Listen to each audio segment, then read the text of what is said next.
इससे पहले के लेक्चर में हमने गांधी युग में नेहरू रिपोर्ट तक कर लिया था।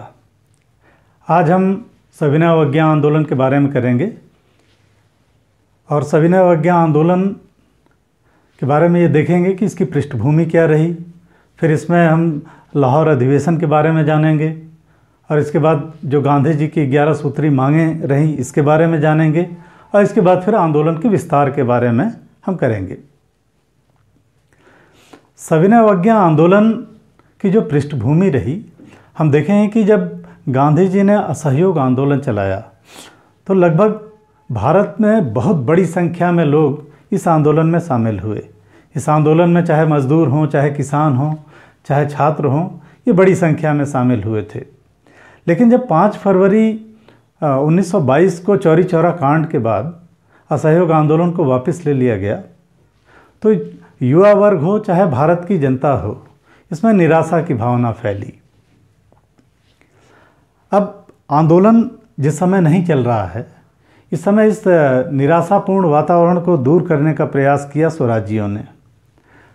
और स्वराज्यियों ने जो विधानसभाएं हैं इनमें प्रवेश किया और इनको मंच के रूप में इस्तेमाल करने का प्रयास किया।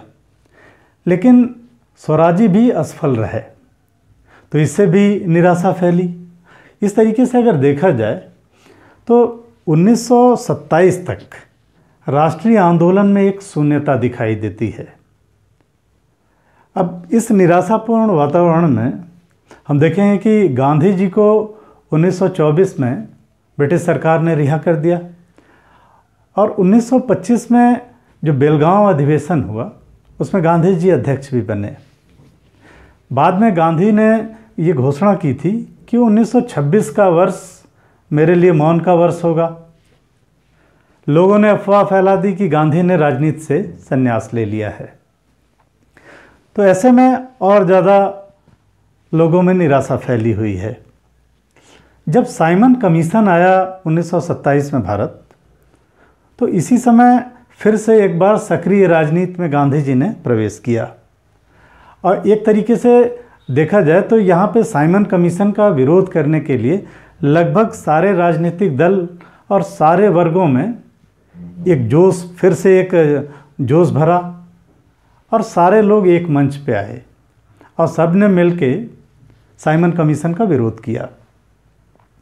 जब साइमन कमीशन का विरोध किया भारतीयों ने, तो जो भारत सचिव थे बर्केनहेड ने भारतीयों को चुनौती दी कि आप लोग स्वयं एक संविधान तैयार करिए जिससे कि हर वर्ग सहमत हो। इस चुनौती को स्वीकार भी किया कांग्रेस ने और इसके बाद मोतीलाल नेहरू के नेतृत्व में एक कमेटी बनाई गई जिसको नेहरू कमेटी कहा गया।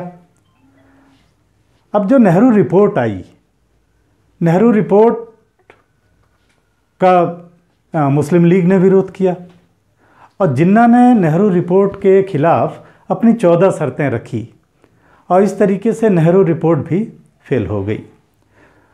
तो ऐसे में देखा जाए, और नेहरू रिपोर्ट में डोमिनियन स्टेटस की बात की गई थी, अधिराजत्व की बात की गई थी। तो अब ये नेहरू रिपोर्ट भी फेल हो गई, तो इससे और ज़्यादा निराशा का वातावरण फैला भारत में। इसके अलावा जो कांग्रेस का युवा वर्ग था, जैसे सुभाष चंद्र बोस, जवाहरलाल नेहरू जैसे नेता, ये मानते थे कि अब डोमिनियन स्टेटस की मांग अप्रासंगिक हो गई है। अब कांग्रेस का लक्ष्य पूर्ण स्वराज होना चाहिए। हालांकि पूर्ण स्वराज को यहाँ स्वीकार नहीं किया गया, लेकिन इसके बाद 1929 में कांग्रेस का लाहौर अधिवेशन हुआ और लाहौर अधिवेशन में जवाहरलाल नेहरू इसके अध्यक्ष थे और इस अधिवेशन में कांग्रेस ने अपना उद्देश्य पूर्ण स्वराज को रखा। तो पूर्ण स्वराज का जो लक्ष्य था कांग्रेस का, उसको स्वीकार कर लिया गया यहाँ। इसके अलावा लेकिन एक चीज़ और थी कि यहाँ तक ये भी देखा गया कि पूर्ण स्वराज तो दूर की बात है, कांग्रेस ने अंग्रेज़ सरकार ने डोमिनियन स्टेटस को भी स्वीकार नहीं किया था। इसके अलावा इसी के बाद 26 जनवरी 1930 को रावी नदी के किनारे जवाहरलाल नेहरू ने भारतीय झंडा भी फहराया और ये जो 1929 का अधिवेशन था, इसी में ये भी निर्णय लिया गया कि गांधी जी के नेतृत्व में एक सविनय अवज्ञा आंदोलन चलाया जाएगा। एक सविनय अवज्ञा आंदोलन की घोषणा की गई। तो इस तरीके से 1930 तक सविनय अवज्ञा आंदोलन की परिस्थितियां तैयार हो चुकी थी। एक चीज़ और था कि 1930 तक लगभग कोई बड़ा आंदोलन नहीं हो रहा है, तो भारतीयों में निराशा भी थी। दूसरे, जब ब्रिटिश सरकार ने डोमिनियन स्टेटस भी देने को जब तैयार नहीं हुई अंग्रेज़ सरकार, तो अब आवश्यकता ये आ गई थी कि अब फिर से एक बड़ा आंदोलन शुरू किया जाए। और जैसे ही आंदोलन की आवश्यकता महसूस की गई तो फिर से लोगों ने गांधी की तरफ ही देखा, क्योंकि कोई भी बड़ा आंदोलन अगर चलाना था भारत में तो गांधी जी ही चला सकते थे, क्योंकि गांधी ही सर्वमान्य नेता थे और गांधी के कहने पे ही बड़ी संख्या में लोग इकट्ठा होते और आंदोलन करते। तो इसलिए यहाँ पे लाहौर अधिवेशन में एक सविनय अवज्ञा आंदोलन की घोषणा कर दी गई थी, जो कि गांधी जी के नेतृत्व में चलाया जाएगा। लेकिन गांधी ने ये कहा कि नहीं, आंदोलन हम शुरू करने से पहले हम समझौते की वार्ता चलाएंगे और हम ब्रिटिश सरकार के आगे अपनी कुछ मांगें रखेंगे। अगर ब्रिटिश सरकार इन मांगों को स्वीकार कर लेती है तब तो आंदोलन नहीं चलाया जाएगा, लेकिन अगर स्वीकार नहीं करती तब हम बाध्य होंगे आंदोलन चलाने के लिए। तो इन्हीं परिस्थितियों में 31 जनवरी 1930 को जो गांधी जी का समाचार पत्र था यंग इंडिया, तो यंग इंडिया के माध्यम से गांधी जी ने जो वायसराय थे इरविन, तो इरविन के सामने अपनी 11 सूत्री मांगें रखी। अब ये जो 11 सूत्री मांगें थीं गांधी की, इसमें कुछ जो मांगें थीं उसको हम देखेंगे एक एक करके। तो 11 सूत्री जो मांगें रखी गांधी जी ने, उसमें एक तो ये था कि जो सेना है, सेना के व्यय में 50% की कटौती की जाए। दूसरी मांग थी कि जो सिविल सेवा के अधिकारी हैं उनके वेतन में 50% की कटौती की जाए। पूर्ण शराबबंदी की जाए।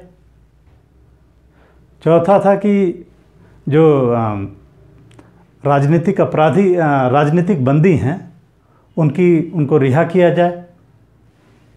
इसके अलावा आपराधिक गुप्तचर विभाग में सुधार किया जाए। जो हथियार कानून था, जो लाइसेंस प्रदान किए जाते थे, उसमें सुधार किया जाए और जन नियंत्रण में दिया जाए इसको। भू राजस्व में 50% की कटौती की जाए। तटीय नौवहन पर भारतीयों का अधिकार आरक्षित किया जाए। नमक पर से सरकारी एकाधिकार को समाप्त किया जाए। कपड़ा उद्योग को संरक्षण दिया जाए। इसके अलावा जो रुपए और स्टर्लिंग का जो विनिमय दर था उसको कम किया जाए और इसको कम करके 1 सीलिंग 4 पेंस किया जाए। तो इस तरीके से ये गांधी की जो 11 सूत्री मांगें थी, ये गांधी ने रखी वायसराय के आगे। लेकिन वायसराय ने इन मांगों पर कोई ध्यान नहीं दिया। और जब कोई ध्यान नहीं दिया इस 11 सूत्री मांगों पर गांधी की, तब गांधी ने ये घोषणा की कि गांधी ने ये कहा था कि हमने आपसे रोटी मांगी थी, बदले में आपने हमको पत्थर दिए। तो इसलिए गांधी ने कहा कि अब हम मजबूर हो गए हैं कि हम ब्रिटिश सरकार के विरोध में सविनय अवज्ञा आंदोलन की शुरुआत करें। तो इन्हीं परिस्थितियों में सविनय अवज्ञा आंदोलन की शुरुआत हुई। अब जब सविनय अवज्ञा आंदोलन की शुरुआत हुई तो इसमें एक चीज़ और जो प्रश्न उठा कि आंदोलन का मुद्दा किसको बनाया जाए। तो आंदोलन का जो मुद्दा बनाया गया कि कैसे आंदोलन की शुरुआत की जाए, तो इसका मुद्दा नमक को बनाया गया कि नमक कानून तोड़कर इस आंदोलन की शुरुआत की जाएगी। नमक को इसलिए मुद्दा बनाया गया था क्योंकि नमक एक ऐसी चीज़ थी जिसको गरीब और अमीर आदमी दोनों इस्तेमाल करता है। दोनों की भावनाओं से जुड़ा ये मुद्दा था। और नमक एक ऐसी चीज़ होती है जिसको चाहे कोई कितना अमीर हो और चाहे कोई कितना गरीब हो, समान स्तर पे ही लोग इस्तेमाल करते हैं। ऐसा नहीं है कि कोई अमीर है तो ज़्यादा नमक खाने लगेगा और गरीब है तो कम नमक खाने लगेगा। तो इस स्तर पे सारे लोग समान भी हैं। तो इसीलिए नमक को इस आंदोलन का मुद्दा बनाया गया और गांधी ने अपने 78 अनुयायियों के साथ साबरमती आश्रम से इन्होंने डांडी मार्च की शुरुआत की। तो 12 मार्च 1930 को इन्होंने डांडी मार्च के साथ आंदोलन की शुरुआत की और ये जो डांडी मार्च हुआ, लगभग 241 मील लंबी यात्रा गांधी जी ने की। और इस यात्रा को एक चित्रकार थे नंदलाल बोस, तो इन्होंने डांडी मार्च की चित्रकारी की है और इस मार्च को अमर बना दिया इन्होंने अपनी चित्रकारी से। 241 मील लंबी यात्रा तय करके 6 अप्रैल 1930 को गांधी जी डांडी पहुँचे। ये नवसारी ज़िले में है गुजरात के, और यहाँ पे नमक उठाकर प्रतीकात्मक रूप में नमक कानून को तोड़ा इन्होंने। और इस तरीके से अब ये आंदोलन का पूरे भारत में विस्तार हो गया। इस आंदोलन में भी बड़े पैमाने पर लोग शामिल हुए, किसान शामिल हुए, महिलाएं शामिल हुई। तो बहुत व्यापक रूप ले लिया इस आंदोलन ने। और डांडी मार्च की तुलना भी सुभाष चंद्र बोस ने इसकी तुलना नेपोलियन की एल्बा से पेरिस जो मार्च किया था उससे की है। और इरविन को भी ये नहीं लगा था, इरविन ने बाद में कहा था कि मुझे पता नहीं था कि आप नमक के मुद्दे को लेके इतना बड़ा आंदोलन खड़ा कर देंगे। तो ये नमक आंदोलन जो है, जो सविनय अवज्ञा आंदोलन है, इसका प्रसार पूरे भारत में हो गया और जगह जगह नमक कानून तोड़ा जाने लगा। मद्रास में इस आंदोलन का नेतृत्व किया सी राजगोपालाचारी ने। इन्होंने तिरुचेनगोंड आश्रम से जो समुद्र तट है वहाँ तक यात्रा की और जाके नमक कानून तोड़ा। केरल में इस आंदोलन का नेतृत्व के केलप्पन ने किया। आगरा में आंदोलन का नेतृत्व श्री कृष्ण पालीवाल ने किया और ये कहा जाता है कि सबसे अनुशासन जो था इस आंदोलन में वो यहीं पे देखा गया। इसके अलावा उड़ीसा में गोपबंधु चौधरी ने आंदोलन का नेतृत्व किया। इलाहाबाद में जवाहरलाल नेहरू ने नमक आंदोलन का नेतृत्व किया। नमक आंदोलन के दौरान सबसे जो विभत्स रूप देखने को मिला पुलिस अत्याचारों का, वो धरसाना में देखने को मिला। धरसाना में जो नमक कारखाना था उस पर धरना देना था। इससे पहले ही गांधी जी को गिरफ्तार कर लिया गया और गांधी जी को जब गिरफ्तार कर लिया गया, इनको यरवदा जेल में रख दिया गया था इस समय।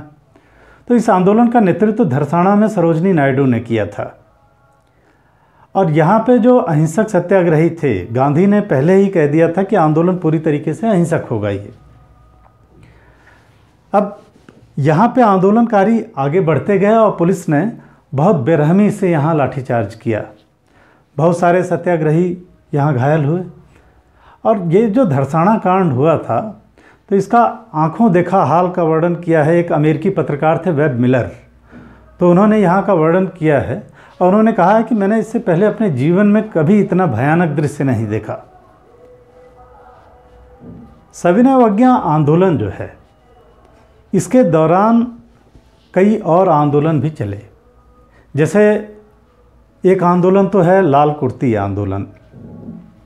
लाल कुर्ती आंदोलन जो चला, जब सविनय अवज्ञा आंदोलन का प्रसार पूरे भारत में हुआ, तो इस आंदोलन का प्रभाव जो उत्तर पश्चिम सीमा प्रांत था, जो सीमांत प्रांत था, वहाँ पे भी पड़ा। उत्तर पश्चिम सीमा प्रांत में जो पेशावर वाला क्षेत्र है, तो यहाँ हम देखेंगे कि जो पठान बहुल क्षेत्र था, यहाँ पे एक जमींदार थे, जमींदार के लड़के थे खां अब्दुल गफ्फार खां। तो खां अब्दुल गफ्फार खां, इनका बहुत ज़्यादा विश्वास था गांधी की अहिंसात्मक रणनीति में। तो सविनय अवज्ञा आंदोलन के दौरान यहाँ पे खां अब्दुल गफ्फार खां ने लाल कुर्ती आंदोलन चलाया। खां अब्दुल गफ्फार खां ये बहुत समय से जो पठान थे यहाँ के, तो उनमें जागरूकता फैला रहे थे और इनमें राष्ट्रीयता की भावना को जगा रहे थे, ताकि राष्ट्रीय आंदोलन से बड़े पैमाने पे जुड़े हैं जो युवा वर्ग हैं यहाँ के। तो खां अब्दुल गफ्फार खां ने एक दल का गठन किया था, एक संगठन बनाया था खुदाई खिदमतगार। खुदाई खिदमतगार का मतलब होता है ईश्वर के सेवक। तो ये जो खुदाई खिदमतगार संगठन था इनका, तो इसके अनुयायी जो होते थे वो लाल कुर्ती धारण करते थे। इसी कारण इसको इस दल को लाल कुर्ती दल भी कहा जाता था। तो इसीलिए इस आंदोलन को लाल कुर्ती आंदोलन कहा गया। और यहाँ पे इन्होंने पठानों में जागरूकता लाने के लिए इन्होंने पश्तो भाषा में एक पत्रिका भी निकाली थी, पख्तून। और लगातार ये काम कर रहे थे पठानों में जागरूकता के लिए। इनको उपाधि भी फ़ख्रे अफ़गान की दी गई थी। इसके अलावा इनको सीमांत गांधी भी कहा जाता है। तो ये यहाँ पे आंदोलन चला रहे थे। तो इन्होंने सविनय अवज्ञा आंदोलन के दौरान यहाँ पे एक अहिंसक आंदोलन चलाया। जब इनके अनुयायी आंदोलन कर रहे थे पेशावर में, तो उसी समय यहाँ पे 2 प्लाटूनें थीं गढ़वाली रेजिमेंट की। तो उनको आदेश दिया गया गोली चलाने का, जो लाल कुर्ती दल के अनुयायी थे। लेकिन गढ़वाली सैनिकों ने, एक नेता थे इनके चंद्र सिंह गढ़वाली, ये सैनिक थे। तो इनके नेतृत्व में गढ़वाली सैनिकों ने इस दल पे गोली चलाने से मना कर दिया। बाद में इनको कोर्ट मार्शल हुआ था इन लोगों का, और इनको लंबी लंबी सजाएं भी दी गई थी। तो इस तरीके से ये लाल कुर्ती आंदोलन था। सविनय अवज्ञा आंदोलन के दौरान जो पूर्वोत्तर भारत है, यहाँ चौकीदारी कर के खिलाफ आंदोलन चला। और यहाँ पे मणिपुर में एक जियाल रंग आंदोलन चला था, जिसको चलाया था यदुनाथ ने। यदुनाथ ये मणिपुर में ये जनजाति वर्ग के नेता थे, और इन्होंने सविनय अवज्ञा आंदोलन के दौरान यहाँ पे आंदोलन चलाया। लेकिन जैसे ही ब्रिटिश सरकार ने यहाँ पे दमन चक्र चलाया, ये आंदोलन हिंसक हो गया। तो एक तरीके से ये सशस्त्र आंदोलन था। इसमें इन्होंने एक सेना का संगठन किया था और अंग्रेज़ों का मुकाबला किया इन्होंने। लेकिन बाद में यदुनाथ को गिरफ्तार करके 1931 में इनको फांसी दे दी गई। और इस आंदोलन की बागडोर इसके बाद संभाली इनकी बहन थी गैडिन लियू। तो गैडिन लियू ने इस आंदोलन की बागडोर संभाली, और इन्होंने भी सशस्त्र संघर्ष किया अंग्रेज़ों के साथ। लेकिन 1932 में गैडिन लियू को गिरफ्तार कर लिया गया और इनको आजीवन कारावास की सज़ा दे दी गई। और ये बहुत लंबे समय तक जेल में रही। इनका ये 1947 में जब भारत आज़ाद हुआ, तब ये रिहा हो पाई जेल से। इसके बाद इनको जवाहरलाल नेहरू ने इनको रानी की उपाधि दी थी। तो ये जो जियाल रंग आंदोलन चला पूर्वोत्तर में। इसके अलावा सविनय अवज्ञा आंदोलन के दौरान जो इसकी विशेषताएं हैं, तो इसमें हम देखेंगे कि सविनय अवज्ञा आंदोलन के दौरान करों की ना अदायगी का मूवमेंट भी चला। गांधी जी ने, एक तो इसमें विदेशी वस्तुओं के बहिष्कार का आंदोलन चला था, शराब की दुकानों पर धरना दिया गया। इसके अलावा इस आंदोलन में जो ये करों की ना अदायगी का मूवमेंट चला था, तो इसमें बड़े पैमाने पर किसानों ने गांधी का समर्थन किया। हालांकि जमींदार वर्ग ने तो समर्थन नहीं किया। तो करों की ना अदायगी का मूवमेंट चला। इसके अलावा मध्य भारत में जंगल सत्याग्रह चला था, चाहे वो कर्नाटक, महाराष्ट्र और मध्य प्रदेश वाला जो इलाका है। तो यहाँ जंगल सत्याग्रह चला और जंगल कानूनों का उल्लंघन किया लोगों ने। इसी जंगल सत्याग्रह में मध्य प्रदेश में बैतूल में मनु गोंड और चैतू कोरकू के नेतृत्व में जंगल सत्याग्रह चला था यहाँ पे।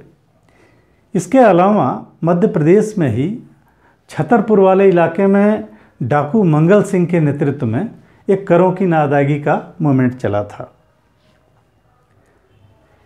सविनय अवज्ञा आंदोलन जो है, इसमें बहुत बड़े पैमाने पर महिलाओं ने शराब की दुकानों पर धरना दिया।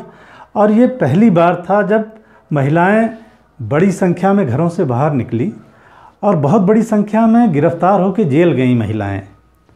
तो सविनय अवज्ञा आंदोलन के बारे में ये कहा जाता है कि जो भारत में सामाजिक धार्मिक सुधार आंदोलन जो महिलाओं के उत्थान के क्षेत्र में काम नहीं कर पाया, वो गांधी के सविनय अवज्ञा आंदोलन ने कर दिया। तो इस तरीके से ये सविनय अवज्ञा आंदोलन का पूरे भारत में प्रसार हुआ और बहुत ज़ोर शोर से ये आंदोलन चला। लेकिन इसी समय 1930 में पहला गोलमेज सम्मेलन का आयोजन हुआ था। अब पहले गोलमेज सम्मेलन में हम देखेंगे कि कांग्रेस ने इसका बहिष्कार किया, कांग्रेस से कोई शामिल नहीं हुआ। हालांकि बहुत सारे दलों के नेता, राजे रजवाड़े, इसके अलावा डॉक्टर अंबेडकर, ये सारे लोग शामिल हुए थे प्रथम गोलमेज सम्मेलन में। लेकिन कांग्रेस जब शामिल नहीं हुई प्रथम गोलमेज सम्मेलन में, तो ये माना गया कि भाई कांग्रेस भारत का जो प्रतिनिधित्व करती थी वास्तव में वो कांग्रेस करती थी। तो कांग्रेस के बिना ये प्रथम गोलमेज सम्मेलन एक तरीके से असफल ही माना गया, और इसलिए ब्रिटिश सरकार ये प्रयास कर रही थी कि किसी भी तरीके से कांग्रेस का सहयोग लिया जाए। और यही कारण था कि लगातार ब्रिटिश सरकार ने ये प्रयास किया कि दूसरे गोलमेज सम्मेलन में किसी भी तरीके से गांधी को राजी किया जाए और कांग्रेस शामिल होने को तैयार हो। तो ये सविनय अवज्ञा आंदोलन के दौरान ही ये बातचीत चल रही थी, और इन्हीं परिस्थितियों में 5 मार्च 1931 को गांधी इरविन समझौता हुआ। और गांधी इरविन समझौते के तहत गांधी जी द्वितीय गोलमेज सम्मेलन में भाग लेने के लिए तैयार हो गए। अब गांधी इरविन समझौते के तहत किन शर्तों को वायसराय ने स्वीकार किया या क्या प्रावधान थे इसके अंतर्गत, उनको हम देखेंगे। तो वायसराय ने जो शर्तें स्वीकार की, एक तो पहला तो ये था कि जिन राजनीतिक बंदियों पर हिंसा का आरोप नहीं है या जो हिंसा के आरोप में लिप्त नहीं रहे हैं, उनको रिहा कर दिया जाएगा। समुद्र तट के किनारे भारतीयों को नमक बनाने का अधिकार दिया गया। इसके अलावा ये था कि जिन भारतीयों ने आंदोलन के दौरान सरकारी नौकरियां छोड़ी थी या अपने पद से त्यागपत्र दिया था, उनको वापस लेने में सरकार उदारता बरतेगी। और एक और जो शर्त स्वीकार की गई थी, उसमें यह था कि भारतीय जो हैं वो सरकार जो शराब की दुकानें हैं और जो विदेशी वस्त्र की दुकानें हैं, उस पर कानून के दायरे में रहकर धरना दे सकते हैं। अब कांग्रेस ने जिन मांगों को स्वीकार किया उसमें क्या था, तो उसको एक एक करके हम देखते हैं। तो पहला तो ये था कि कांग्रेस तैयार हो गई सविनय अवज्ञा आंदोलन वापस लेने के लिए। दूसरे, कांग्रेस द्वितीय गोलमेज सम्मेलन में भाग लेगी, तो द्वितीय गोलमेज सम्मेलन में भाग लेने को भी तैयार हो गई कांग्रेस। फिर था कि कांग्रेस विदेशी वस्त्रों का बहिष्कार नहीं करेगी, यानी विदेशी वस्तुओं का विरोध त्याग देगी। और उसमें एक शर्त और स्वीकार की कांग्रेस ने कि गांधी जो ये मांग कर रहे थे कि जो आंदोलन के दौरान पुलिस ज्यादतियाँ हुई हैं, पुलिस अत्याचार हुआ है, तो उसकी जांच की जाए। तो ये जो मांग थी गांधी की कि पुलिस ज्यादतियों की जांच की जाए, इसको गांधी वापस ले लेंगे। तो इस तरीके से ये गांधी इरविन समझौता हो गया, और गांधी जी इस समझौते के बाद इंग्लैंड चले गए द्वितीय गोलमेज सम्मेलन में भाग लेने। इससे आगे हम अगले लेक्चर में करेंगे।